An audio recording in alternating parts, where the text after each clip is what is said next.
ಅಪ್ರಾಪ್ತ ಬಾಲಕಿಗೆ ಕಾರಿನಲ್ಲಿ ಅಪಹರಿಸಿ ಅಸಭ್ಯ ವರ್ತನೆ, ಶಿಕ್ಷಕನ ಬಂಧನ.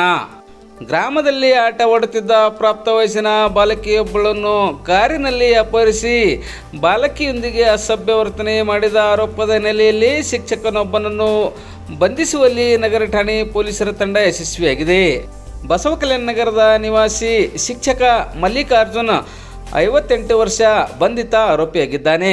ಬಸವಕಲ್ಯಾಣ ನಗರ ಪೊಲೀಸ್ ಠಾಣೆ ವ್ಯಾಪ್ತಿಯಲ್ಲಿ ಬರುವ ಗ್ರಾಮವೊಂದರಲ್ಲಿ ಕಳೆದ ಫೆಬ್ರವರಿ 2ರಂದು 13 ವರ್ಷದ ಅಪ್ರಾಪ್ತ ವಯಸ್ಸಿನ ಬಾಲಕಿಗೆ ಚಾಕ್ಲೇಟ್ ಕೊಡುವುದಾಗಿ ಪುಸಲಾಯಿಸಿ ತನ್ನ ಕಾರಿನಲ್ಲಿ ಕರೆದುಕೊಂಡು ಅಪಹರಣ ಮಾಡಿದ ಈ ಶಿಕ್ಷಕ ಗ್ರಾಮದ ಹೊರವಲಯದ ದೂರದ ಪ್ರದೇಶದಲ್ಲಿ ಕರೆದುಕೊಂಡು ಹೋಗಿ ಅಪ್ರಾಪ್ತ ವಯಸ್ಸಿನ ಬಾಲಕಿಯೊಂದಿಗೆ ಅಸಭ್ಯ ವರ್ತನೆ ತೋರಿದ್ದಾನೆ ಎಂದು ತಿಳಿದು ಬಂದಿದೆ.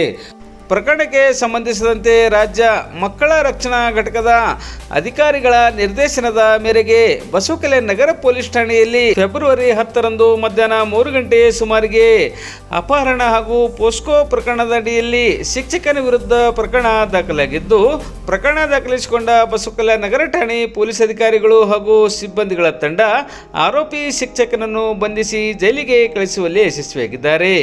ಈ ಕುರಿತು ತನಿಖೆ ಮುಂದುವರೆದಿದೆ.